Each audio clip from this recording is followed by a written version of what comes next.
know how much house you can afford? If you are a returning subscriber, welcome back to my channel. And if you are new here, my name is Lucy.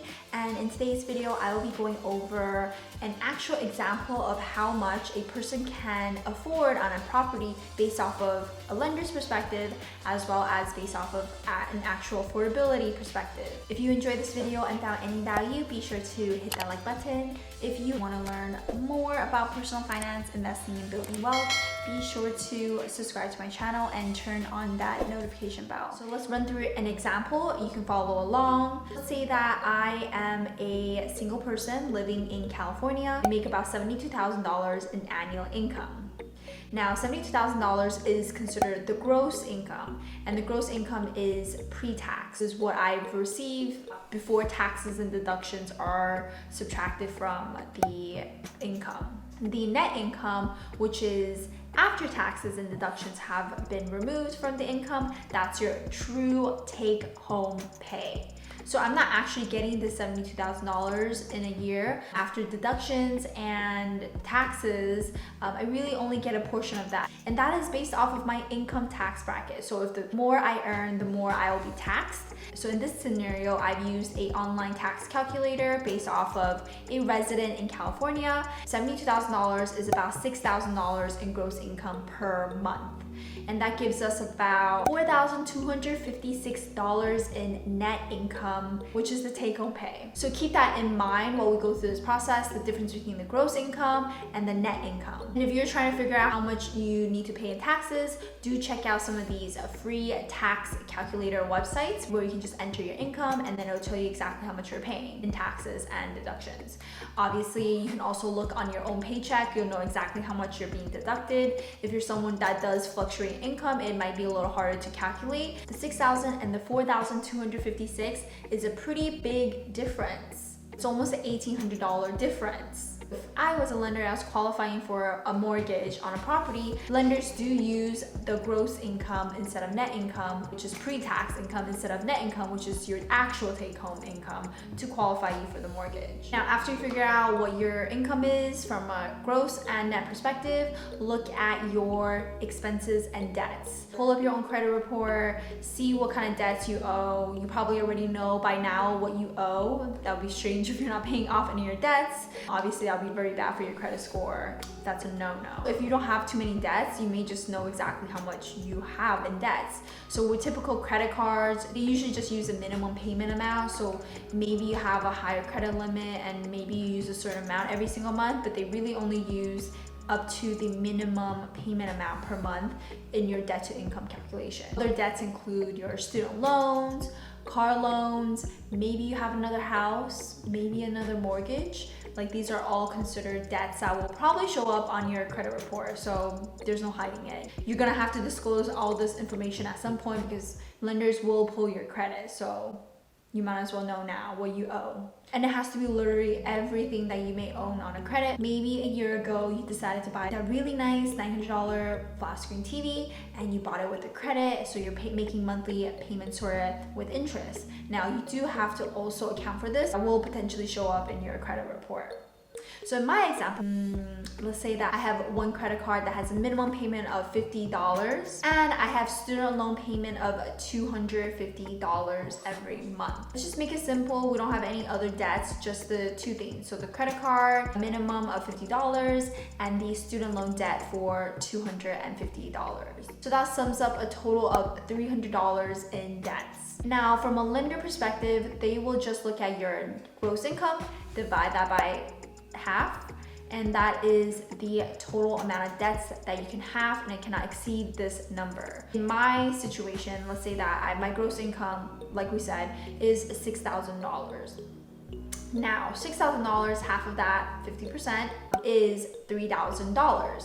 And so what that means is that a lender will allow you to have debt up to $3,000 every month. We do have student loan debt and a minimum payment on the credit card, so that totals $200. And so the $3,000 subtract the $300 gives us $2,700 in additional debt that we can accumulate on the property. So as long as, the property's principal, interest, taxes, insurance, and if there's any HOA. It sums up to the $2,700, then you are safe to go. You can buy that house with lender approval easy. Now, 50% is just the traditional requirement. There are different loan types that have different requirements, some higher, some lower, but I won't go into too many details on those. I just want to make sure we're aware of the situation. So lenders use your gross income. This is not your take-home income. So they're assuming that, $6,000 is what you're working with, but that's not your true take-home income because they account for taxes. Now, if you look at it from a numbers perspective, let's say that I actually did take home $4,256 every single month. $2,700 of that goes towards my mortgage. And I also have $300 in additional debt. I may have other bills like electricity, maintenance, gardening, groceries.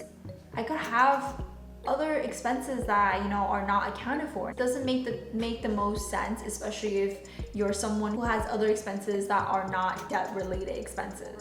Now, I hope you got your numbers down with your income and debts. We're at a point where you know exactly how much you qualify from a lender perspective. Now I want to go into the different methods that help you see how much you can truly afford instead of what you can qualify for. So obviously these methods are just guidelines that you can potentially follow if you're not sure exactly how much you are comfortable paying. There's another method that you prefer to go with, or if you just prefer to be qualified for the maximum amount, that's also an option. It's really up to you. I'm not here to tell you what you should do with your house purchase. Just here to kind of guide you into looking at it from a different perspective so you don't become house poor because you can't afford things on a month-to-month basis. These three methods will kind of give you an idea of what monthly mortgage payment amount you are comfortable with spending in order to qualify for a house. Instead of being based off of the lender's approval perspective, this is based off of more of your own budget needs.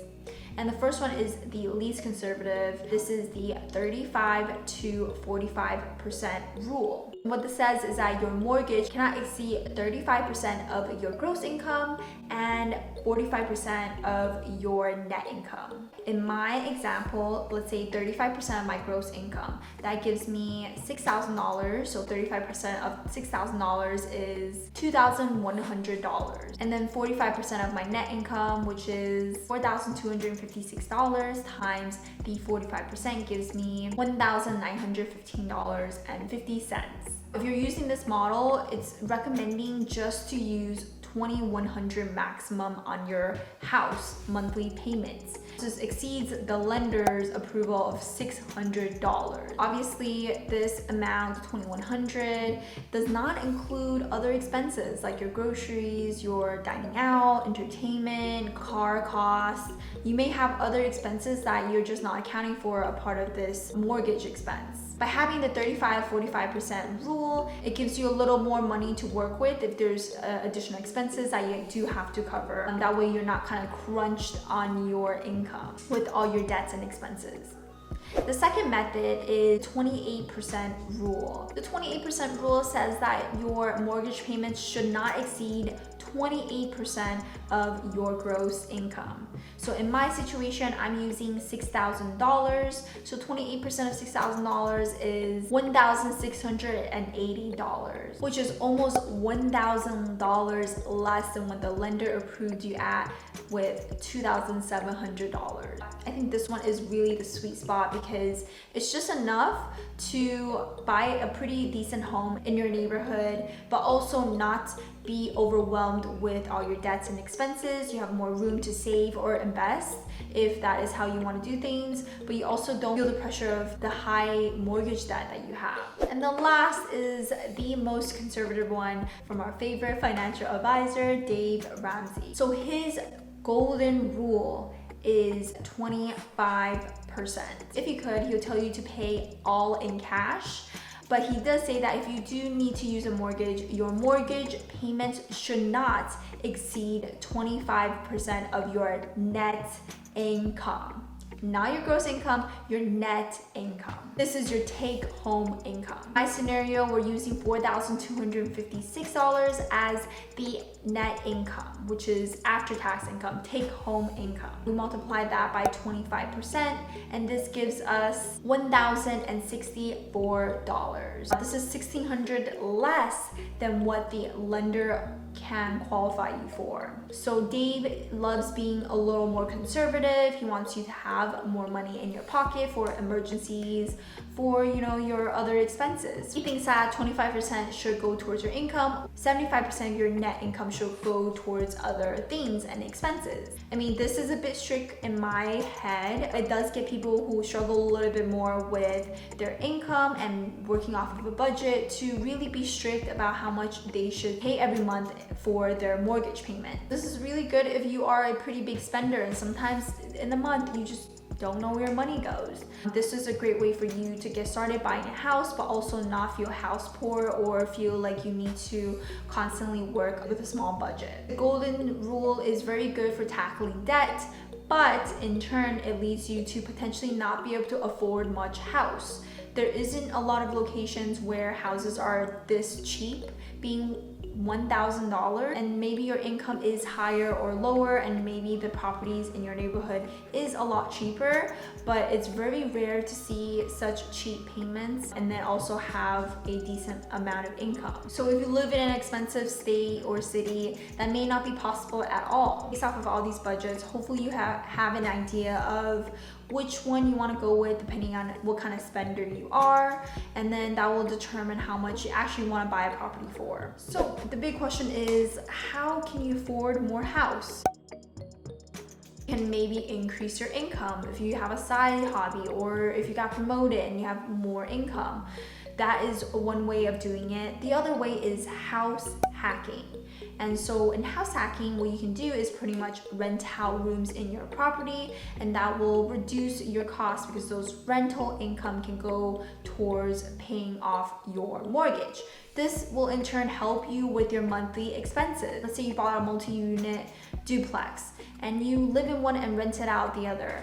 And let's say that the rent covers most of your mortgage. Now that decreases your debt to income ratio because you have income that covers this house expense. So you're almost like living in the house for free. Ultimately, this will allow you to afford more house, which is exactly what I did when I purchased my first property. So the ultimate goal of this is to really deep dive into your own finances, think about what you can qualify for, but also really what you can afford. Because at the end of the day, what you qualify for may exceed how much you can actually afford. And lenders are just gonna do their job and just give you what you can qualify for. They're not gonna care too much about whether or not you can afford this every single month. They may not even question what other expenses you have. So it's important to focus on yourself and do your due diligence, figure out how much you're actually comfortable paying. And your budget and methods is something that will constantly change. You may not be someone who have a steady income, you may have a commission or bonus focused job, or you may be self-employed and you don't have a typical income. Those are the situations where you have to be a little bit more adaptable to potential changes in your income every single month. And that is pretty much it. I hope you enjoyed this video and it taught you a little bit about how to account for how much you can actually afford to buy a house for. And if you enjoyed this video, found any value, be sure to give it a thumbs up. And if you enjoy videos about personal finance, investing, and building wealth, be sure to subscribe to my channel. I do post videos every single week. Now check out these videos here on buying a property.